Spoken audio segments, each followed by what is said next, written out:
Gurong Tagapayo.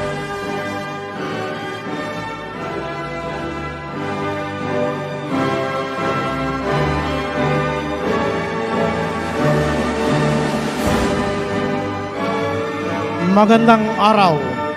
Ikinalulugod kong ipakilala ang mga mag-aaral na magsisipagtapos mula sa Technological Vocational Livelihood Strand, Electrical Installation and Maintenance, pangkat Volta, taong panuruan 2023-2024. Mga lalaki, mga babae. Christian G. Abad, Bianca Michelle S. Alonso, may mataas na karangalan. Alexander L. Abalos, may karangalan.